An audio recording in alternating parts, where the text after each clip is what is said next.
Hello, I'm Phil Svitek, 360 Creative Coach, and welcome to my blog where it's both my mission and my pleasure to highlight my creative journey in hopes of inspiring you and giving you specific takeaway, all with the intent of making your journey at least a little bit easier. Now, before I fully dive into things, I would love to take the opportunity to invite you to subscribe if you haven't already. That way you get all the various lessons and episodes that I put out right when I put them out. Thank you if you just did, and thank you if you already were. It truly does mean a lot to me, as I hope it does to you.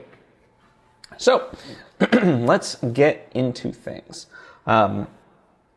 This past week, if you've been following me, you know that a lot of my time and effort is going into my upcoming film, an animated feature, 2D animated for clarity. So most people assume that it's like a 3D animation. No, it's 2D animated.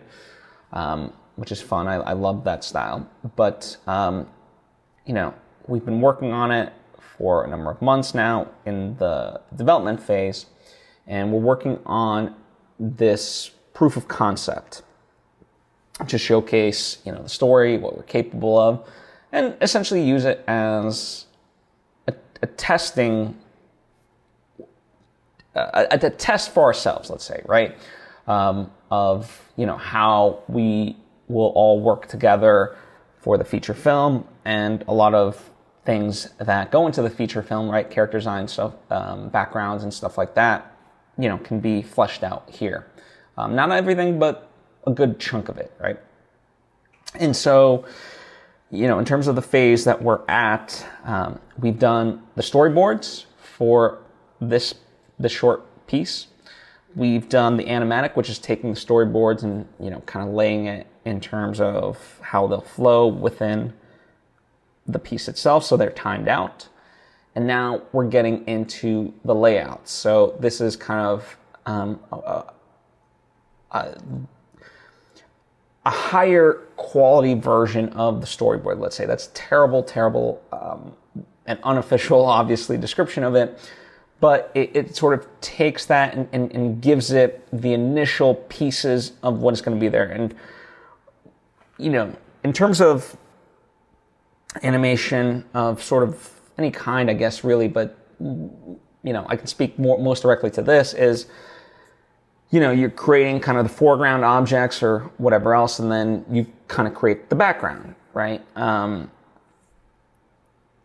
You can look up, like, old animation of like a character, if they're walking, right, you animate the character walking, and then the background, can kind of remain just on some sort of loop or something like that. So, you just add these various elements to create the full frame. And so that's what, in terms of the process, the layout is looking at the various components and, what's the primary aspects of the frame that we're looking at that need to be, animated, and then the rest can be blended in as the background and stuff like that. So it's exciting, just each week seeing more and more progress, seeing this thing quite literally come to life is a trip, it really is, and it's a lot of fun to be able to witness. So, yeah, it's really coming together in that way. So, not much else to really talk about it without certainly sharing, and unfortunately I can't share those elements quite yet because, obviously they're not ready, and stuff like that, but it's fun. It's fun. The thing that has been taking a little bit of time, but hopefully now this week we'll start to really progress with this project, is the script. So the script, if you've been following along, we've had various versions and things like that. So it's not like there isn't a script, but it's just not polished enough. And this week we're going to be doing a writing retreat where we're going to get together, me and my team, and we're going to write. Now, I've not ever done a writing retreat like this. the idea is we're going to commit to 12 hours a day of writing. Obviously, there's going to be breaks and stuff like that. But that's the goal, and, we'll see how it all shapes out. But my anticipation is obviously that we'll lay out, okay, what are our objectives, what are our goals, and then each of us will kind of take a scene, take a stab at it. If we need help, we can ask each other because we're all in the same room. Then, we look over each other's work and things like that.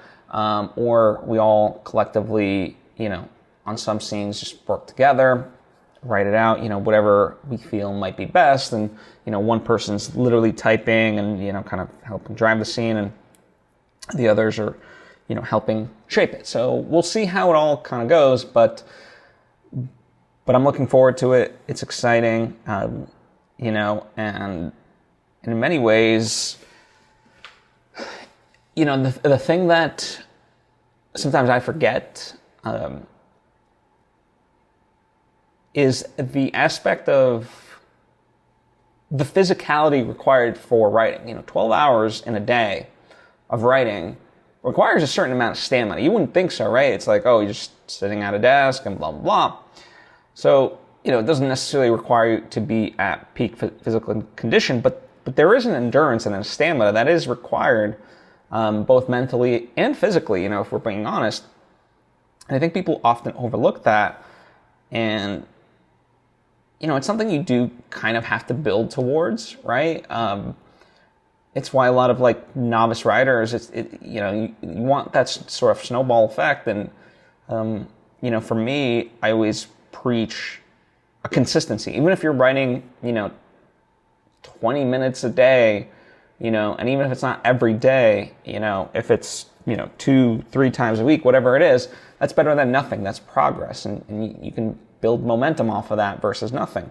But to expect that, someone can go in and just crank out something on a weekend or something like that is absurd, right? And so even for me, 2 days straight of 12-hour writing is certainly an anomaly. I've done writing sessions of great length for sure, but to do it concentrated in this way consecutively is going to be a newer experience, but it's not. It'll push me a little bit, but it's not like something that I don't feel capable of, right? And obviously, the big component is having the help there, right? Where we can all uplift each other, bounce ideas, right? It's just that feel of in the moment that'll really help everybody. So I look forward to it. The goal is, we don't know if we'll finish everything in the 2 days, but I feel like we could. We'll see where we get to after 2 days of writing. If we need to schedule a third and stuff like that, we'll figure that out. Fourth, whatever it may be. But I anticipate good progress being made, for sure. And that's I know for me how much I can get done within that time. And the arduous part is not being able to have a bouncing board in the moment. And so to have people there, I think, yeah, it just, it's like when you hear people talking about marriage, right? 1 + 1 becomes 3, right? And in our case, we're going to have multiple people. So it's like, okay, well, what does that become? So it's an amplified effect to it all. And that'll be fun. So I'll report back on how that goes. We are not, when I call it a writing retreat, it's not like we're going anywhere special. We're just going to go to someone's house. Now, the house we may go to may be a nice house, or we'll end up at my place, which serves its function for sure. But hopefully we'll get the other person's house, which has, a nice backyard, more space in the living room, stuff like that. So we'll see. But either way, I'm sure it'll be fun, and I'm sure it'll be productive. So there's that. The other aspect what we're all working towards with this project is the American film market, which is a market, as implied, for filmmakers, right? It is for investors, for buyers, distributors, things of that nature, connecting with filmmakers who are either at the start of the journey or have a finished product, and or somewhere there in between, right? Obviously, we would be going to AFM with a project that is at the beginning phase. And while it's months away, in order to have it be successful, we need to be as strategic about it as possible, especially given, the size of our team, right? And not only just the size of our team, but, obviously this is everyone's sort of side gig. So in that respect, we want to be as strategic about it as possible. And, this past week, we had good conversations with the team of okay, the main thing is, how do we get the information that we don't know, right? So it's let's compile the questions that we have, and no question is too dumb or stupid, or obvious, however you want to consider it. Let's all put it there so we can cover the basics and know clearly what this thing is, how to best approach it. And, through that too, we started digging and found a couple of great resources, actually through AFM itself, of, their recommendations of how to approach this and so forth. So, again, it's just kind of, the AFM website itself, it's not like it gives you the most comprehensive information, but just having that, let's say, barometer of, okay, here's the bare bones of your target. For example, you should be aiming to have a list of about 30 to 40 people that you want to meet with at AFM. Okay, that's good to know. 10 is too few, and 100 is too many. So it's have a targeted list. Okay, that's cool. That's I don't know how difficult that will be to, schedule 30 or 40 people. And I'm sure some of those meetings will just get washed out or whatever. We can certainly make that list, and it gives us something to aim for, right? So that's just one example of just key information that we learned. And luckily, I have friends that, I can lean on who have attended before, and we can ask them various questions, so we're scheduling a meeting to be able to ask directly from people who have been there for some of the stuff that's not on the AFM website, or, we can't learn ourselves. So, getting down to the full nitty gritty. The exception being that this is the first year that it is taking place in Vegas instead of Los Angeles. And so there's kind of that unknown for everybody, I'm sure for AFM itself. But, the bare bones of what the purpose is and things like that are all laid out. It's just the full granular specifics. So, we'll take a look. We'll see. But I'm excited to kind of dig in further into all of this and, see what comes out. And most of our sort of, right now, it's just kind of information gathering, let's say. The more actionable items will come towards, 2 months out, and especially a month out, in particular. So, yeah, I'm really kind of looking forward to that. And yeah, it's like anything. You gotta have priorities in terms of, what your immediate needs are, but at the same time, it's good to have people that can keep, the things that might not seem like a priority, but you still want to keep going, right? You don't ever want to overlook anything, and this is a major component of what we've got. And so it's great that, for me, obviously the big focus for me has been the script, as I've been talking, and working with the animation team on the storyboards, the layouts, and the character design and so forth. and the rest of the team can focus on other aspects of, this whole project, which includes, planning out AFM, making sure that we start to get the materials we need, things of that nature. So it's been really exciting in that way, that the team is able to step up, and obviously I have a lot of trust for them, and they're very capable, so it's been a joy to, really work with all of them. So, and even, for example, like just some of the artwork and presentational material, like all preliminary, right? But it's great to see the ideas that people are bringing to the table, and not just bringing to the table, but kind of starting, the earliest iterations of, and what they're able to come up with. And for the most part, coming within the target, right? And it's like, okay, cool, I see what you're doing there. Why don't we adjust this so it's minor notes versus like, oh, okay, throw out everything, let's start fresh. So that's exciting. It really is. Shifting away from the creative side of things, just kind of a couple of other things that I wanted to mention was my friend Ian Kaiser. He's a filmmaker in Chicago, and he's done a number of movies, but a movie that he did before the pandemic was this movie called St. Francis. And it won the South by Southwest Audience Award and got a theatrical run, and it literally opened the same week as like the shutdowns of the pandemic happened, which is very unfortunate, but it was a really wonderful movie.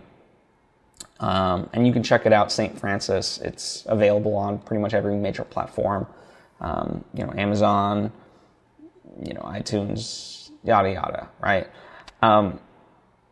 But what's exciting now is, it's unfortunate for that project that it didn't get the theatrical run that it deserved. Now, him and his team have made this movie called Ghostlight, which at the top of the year premiered at Sundance and also played South by Southwest and a bunch of other film festivals as well. But certainly to premiere at Sundance is a big enough honor, right? Well, it was very well reviewed. It was like a top 5 movie of Sundance for a lot of film critics. And, so I've heard a lot about the movie from Ian, and I've heard it ironically talked about on podcasts that I listen to that are film-centric, as just this great movie. And finally, the movie's out in limited release, and, the hope is that it does well, then it can expand and hopefully expand further. And so finally, because LA is a big market, it had screening times in LA. And so, I got some people and I finally had a chance to see this movie. Some filmmaker friends of mine show me a cut, get my input, or just show it to me as just like a privilege. I didn't get that with this movie. And I'm glad I didn't, because it's a joy, sometimes just seeing the final piece, right? And not having to have the obligation is not the right word, but, it does take effort to give notes and stuff like that. But anyway, so Ghostlight is out, and it really took me, not by surprise, because I knew the movie was good, but the surprise was what it was all about, because all I really knew was that it was about this man, middle-aged man, who was suffering from grief, and I didn't even know what the grief was, and kind of joining a local theater group that puts on Romeo and Juliet revitalizes him. That's all I knew about it. And that's all kind of what I think I want to share with you as well, because the twists and turns really are wonderful. Like it's one of these movies that it doesn't give you all the information right away, but it does give it to you in time, and it starts to make sense, and you don't feel lost ever. Like you go on this very emotional journey with the character, but you just don't fully know all the reasons why X, Y, and Z behavior happens. And so it's a movie that you really have to trust, but the trust is paid off. And you know, in the grand scheme of things, I love movies that don't really have a villain, and kind of life in general is the antagonist.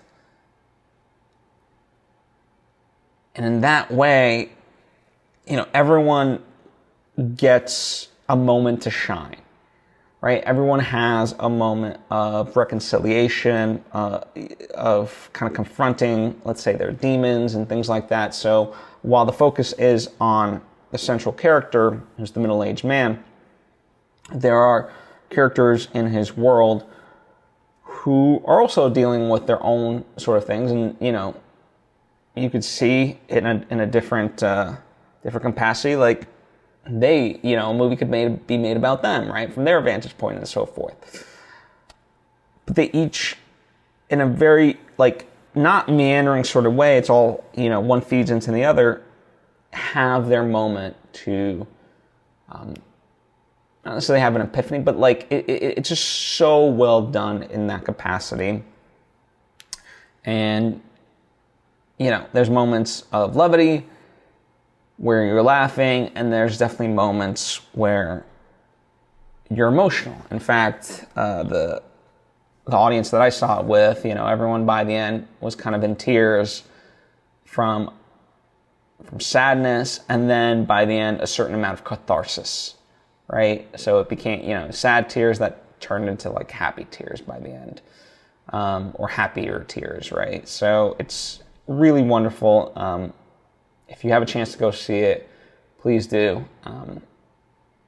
I think you will enjoy it. If anything that I've talked about seems like fun to you, then I think you will enjoy it. Speaking of just kind of emotional, fun things, I will say seeing Ghostlight was a fun pairing with Inside Out, because both are very, I don't want to use the word emotional again, but you know, very, very heartwarming, let's say, movies in their own sort of different ways, and kind of rip your heart out in the best of ways. And yeah, kudos really to Inside Out too. You know, just also another wonderful movie. It felt natural, didn't feel like a forced sequel, and everything. Like, it's about the main character of Riley from the first movie hitting puberty, and there's a very specific goal that they select for her to deal with. And so it's kind of, you know, in the grand scheme of things, it takes place over the course of 3 days, and yet for the main character of Riley, you know, it's kind of like a life and death situation, right? And that's really the fun of it all, and I think it's very clever. Just a wonderful showcase of kind of how our minds work, how we create certain beliefs, and by the end, a wonderful message that I won't spoil, but just a really wonderful message and whatnot. So yeah, I think it's just a wonderful movie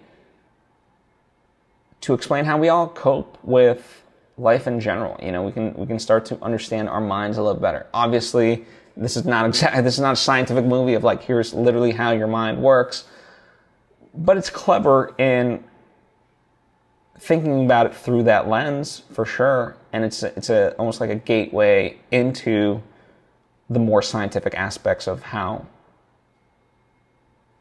we, you know, approach life, deal with life, and, you know, all that stuff. So yeah, I thought it was a really wonderful movie, and yeah, a fun pairing, you know, like a nice wine with a good dinner, if you will, with Ghostlight and Inside Out too. But kudos to Inside Out too. You know, it's not like it needs my ringing endorsement.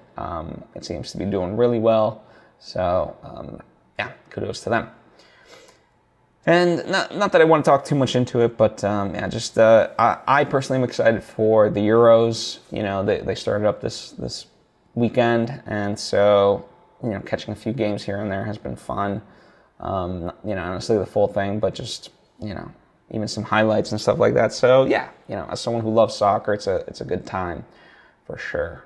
Busy summer, and I wish I could you know participate more, but I get caught up in the fever, you know, even if I'm not there glued to the TV. So, yeah, that's kind of the long and short of what I've got going on.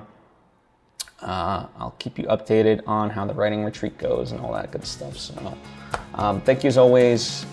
Please comment down below with any questions, thoughts, whether about anything that I talked about or you'd like me to talk about in future episodes. Happy to do so.